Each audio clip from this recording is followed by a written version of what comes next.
Hello. Yeah నేను చెన్నైలోనే ఉన్నాను.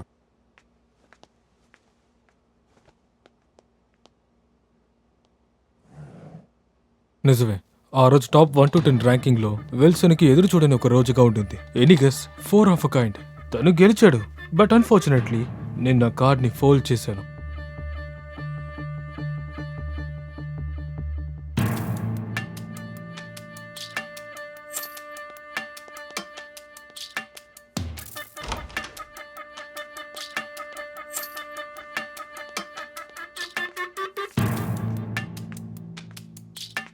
ఆ? ఆ.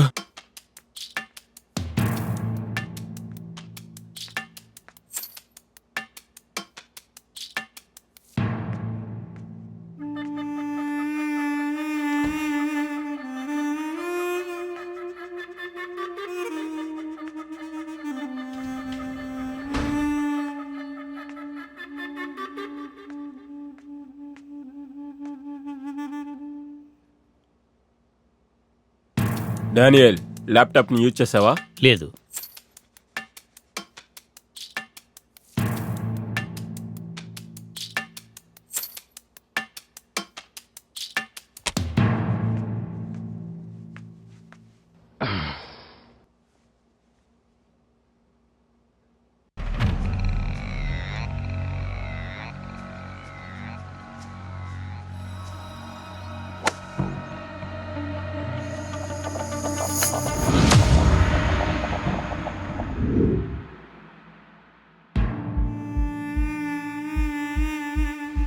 ముంబై నుంచి 2 పోకర్ ప్లేయర్స్ వచ్చారని డైసీ దగ్గర నుంచి మాకు కాల్ వచ్చింది.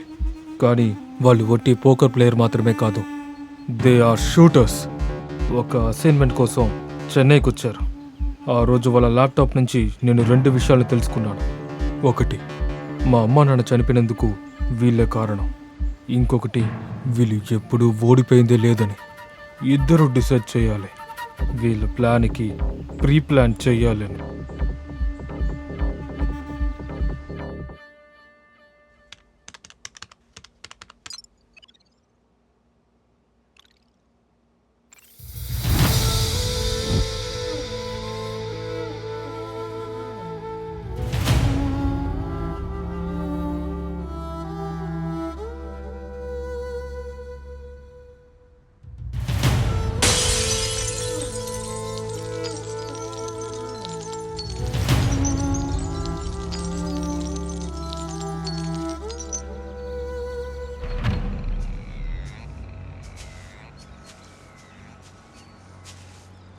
కొట్టిన బంతి హోల్లోకి వెళ్తే ఆట ముగిసిపోతుంది. అదే ఒక మనిషిని గుంటలో తవ్వి ఆట ముగిసిపోయిందనుకుంటే అది పిచ్చితనం.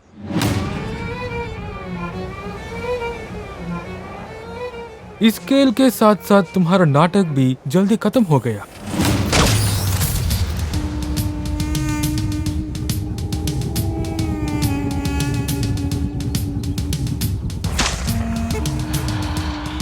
It's clear.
Doctor Vikram, Yes, Wilson. ఇప్పుడే 2 ఫింగర్ ప్రింట్స్ పంపిస్తాను. ఆ 2 ఫింగర్ ప్రింట్స్ ఒకటికొకటి మ్యాచ్ అవుతుందో ఇప్పుడే చూసి చెప్పు. It's very urgent. ఎవరు ఎవరు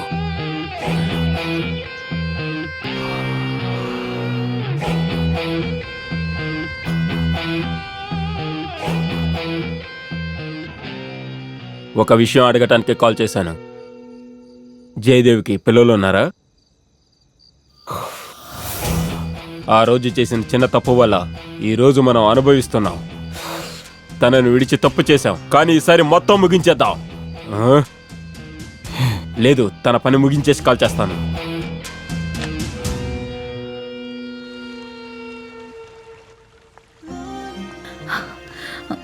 ఈరోజు ఖచ్చితంగా చెప్పేయాలి.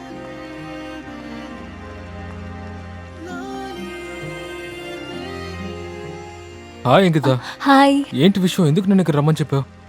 ఆ, ఆ, హే, నీకు విషయం తెలుసా? నిన్న గోల్ఫ్ గ్రౌండ్ లో షూట్అవుట్ జరిగింది. సరే, అది వదిలే. అయ్యో, అది మీతో ఒక విషయం చెప్పాలి. అది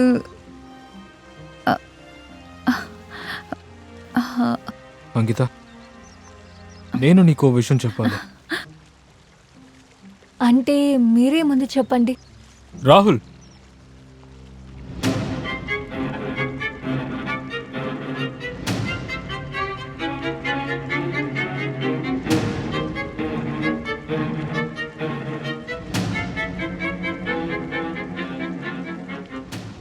మీరిద్దరు ట్విన్సా? అవును.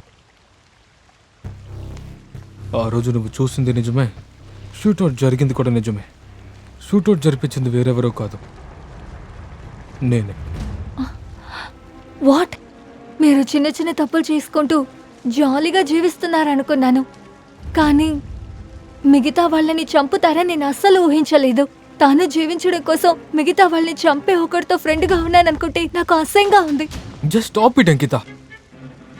మేము హత్య చేసింది నిజమే, కానీ అది డబ్బు కోసమో ఆస్తి కోసమో నగ కోసమో మేము హత్య చేయలేదు. అలాగని మేము చెడ్డవాళ్ళం కూడా కాదు. మేము ఈ హత్య చేయడానికి మా దగ్గర ఒక స్ట్రాంగ్ అనే రీజన్ కూడా ఉంది. ముందు అదేంటో తెలుసుకుని మాట్లాడు. నీ నోరుకొచ్చినట్టు మాట్లాడుకో.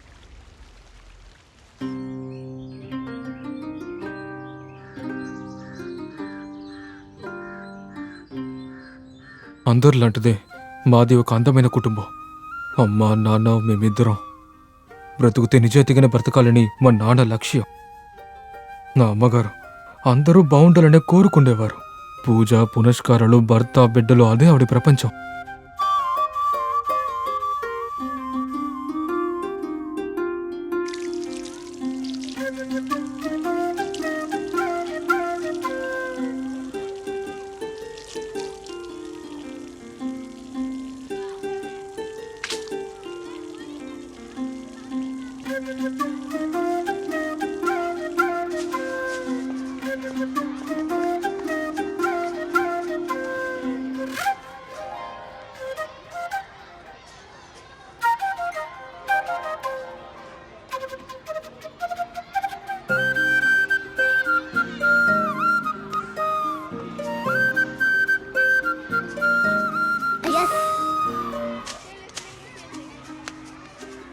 ఏయ్, నీకు ఎంత ధైర్యం ఉంటే మా చెల్లికే ముద్దు పెడతావు? ఇంకమే నువ్వు నా చెల్లి చోలికి వస్తే అంతే. ఏం చేస్తావురా? ఒకసారి చేసి చూడు.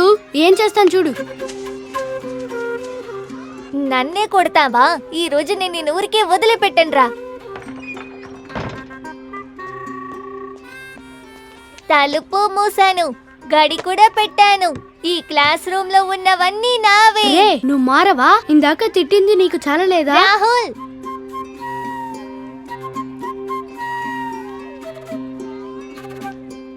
కొట్టరా కొరకరా, కొట్టరా కొరకరా.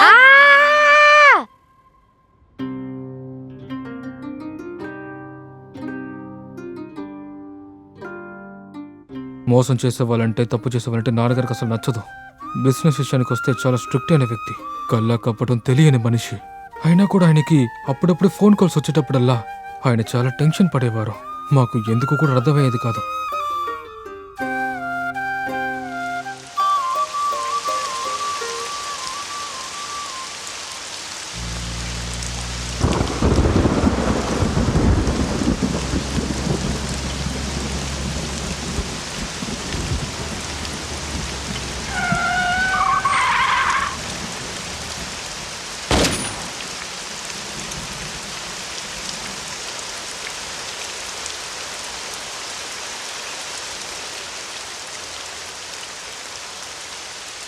నిజం చెప్పాలంటే ఒక్కరోజు మా కళ్ళకెదురుకుంటానే మా అమ్మా నాన్నని దారుణంగా చంపారు.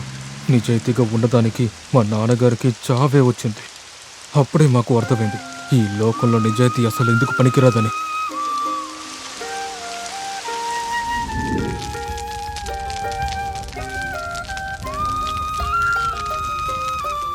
ఇప్పుడు చెప్పు, మేము చేసింది తప్ప?